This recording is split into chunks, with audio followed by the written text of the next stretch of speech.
Hi, I'm John from Whitewater Vans, and today we're going to look at how to build a ceiling for the van. This is a cedar ceiling. It's 1/4 of an inch thick. What I like about this ceiling and this method is it's 1/4 of an inch thick so that you don't lose any headroom.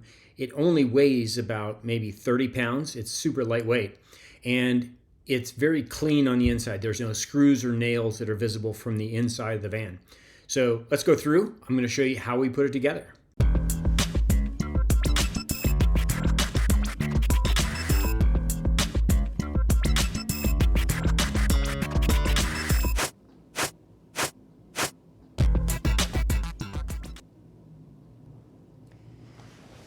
All right, well, I'm just going to say what we're doing right here is opening up all the packages of wood that we're going to use on the ceiling. This is 1/4 inch thick cedar from Home Depot. It's tongue and groove, comes in packages of 6, and they're generally pretty nice straight wood. I use about 6 to 8 packages depending on the size of the van. This is a 170 Sprinter, and I think I bought 8. Always buy an extra one just in case. Just in case they're not straight, because as you can see, the next step here is to sort them.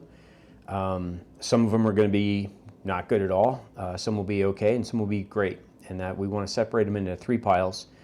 And we'll start with some of the great pieces of wood to begin with, to get a nice straight row, but the first thing is to go through them all.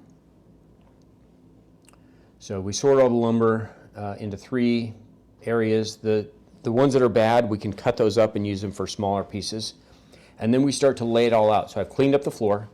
I've used some of those nice straight pieces. These are face down.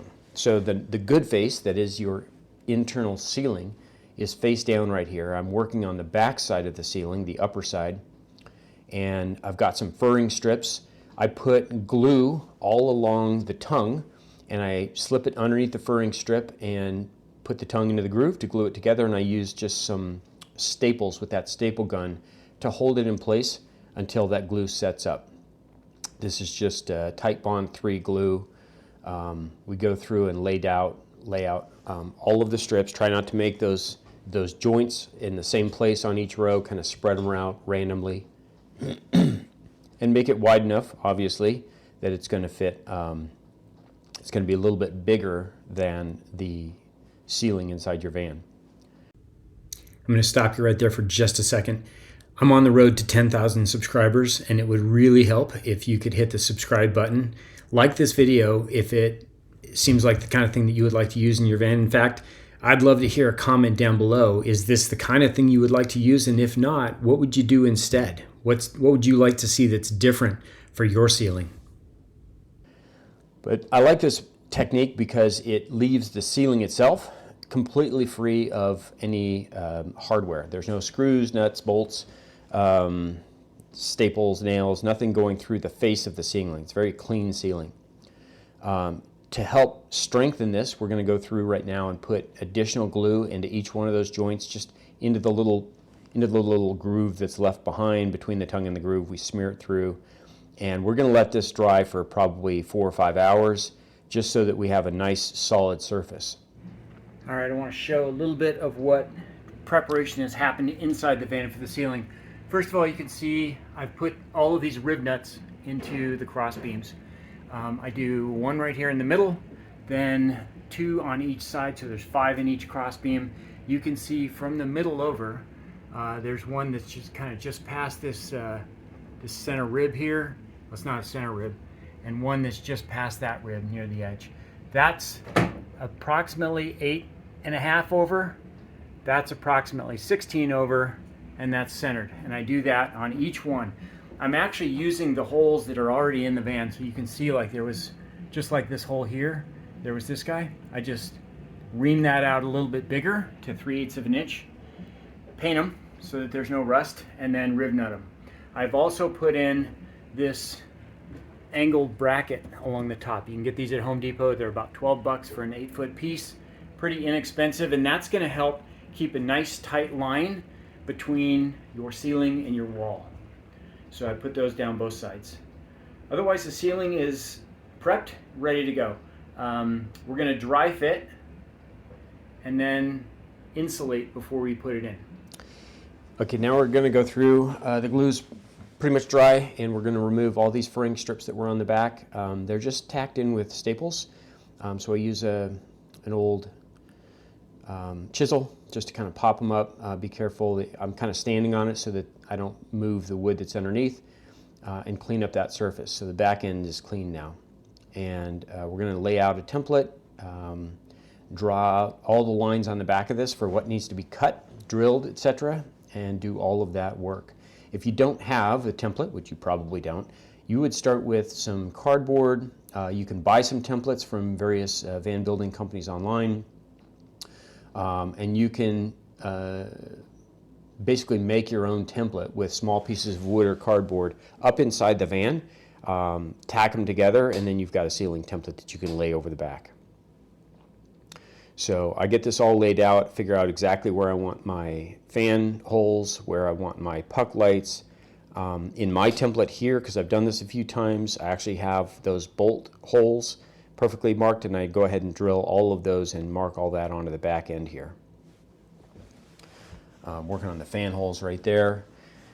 And we're going to go through and cut it.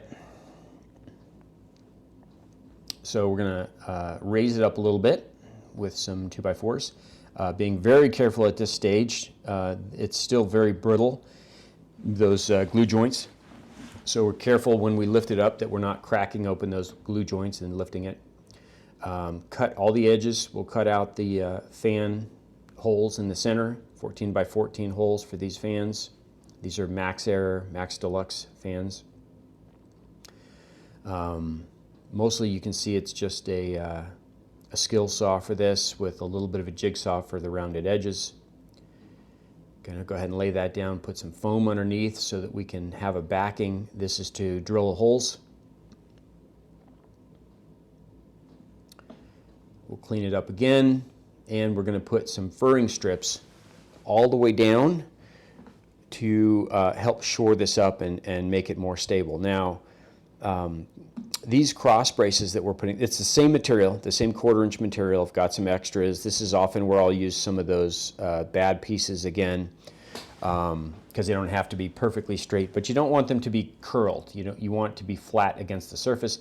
What's important here is that they don't interfere with the ceiling joists in the van, and they don't interfere obviously with your bolts and your puck lights. So I've already marked on this exactly where they need to go so that I basically have one per bay, not interfering with those ceiling joists. And we can see here now, I've flipped it over onto a bench. Some of the glue will come through to the face, and that's what we're cleaning up. So I'm going through and I'm cleaning up all those glue spots. I use a little bit of a Dremel with a sanding tip on it, and I'll just kind of lightly sand off those glue areas and clean them up. I also have a small piece of 150 or 220 sandpaper that I'll use with the grain just to smooth out the surface of the whole thing. Now let me just pause here real quick and mention, because I didn't catch this on film, the next thing I do right after this is stain it. So I use typically I use a Varathane stain from Home Depot. I like Special Walnut. I like some darker colors. You can water them down a bit to lighten it up depending on what kind of a color you're looking for. I'll use a couple of microfiber cloths, one for the stain and one to kind of wipe it off. So I'll go through and I'll stain the whole surface right here, and then I'll use a matte polyurethane. I will spray that on with a couple of layers so that the matte is because you don't want it to be shiny, and the poly just helps to protect the finish and protect the wood itself. Now this is a cedar. It's naturally resistant to mold and mildew and such, but you still don't want it to get wet and you don't want it to get scuffed. So the poly is going to help with that. And while I didn't catch it on film, that's what comes immediately after this step.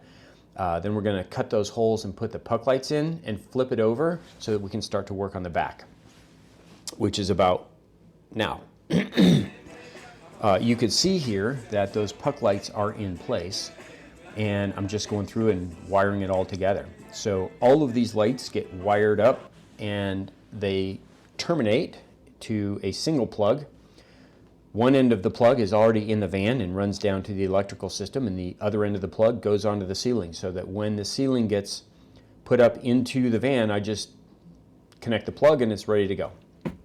In fact, the plug is right there on the side, about halfway up in the middle. It's hanging out. That's where the ceiling's going to plug in for all the lights. Right now, though, we are going to insulate the ceiling. Before we put this in, we have to put the insulation. I've measured all the bays. This is SM600L Thinsulate, which I cut and put 2 layers into each bay. So this is double insulated throughout the ceiling. That's going to help a lot both in the summer and the winter. And so we'll put 2 layers of that into each bay and cover all of the ceiling components. It's simply glued in place with some spray adhesive. Again, I'm going to pause here real quick, but this is the ceiling once it's been completed. And I'll mention one other thing that I didn't catch on film here is that the D-pillars along the back door have already been upholstered, because that creates, if you upholster that first, just like a window perhaps, as you then put in the walls and the ceiling, you get a nice clean edge against that. Working with the edges is always one of the tricky parts of the van. And the ceiling, you can see it's got the puck lights. It has a few little black bolts that are decorative that are holding it in place.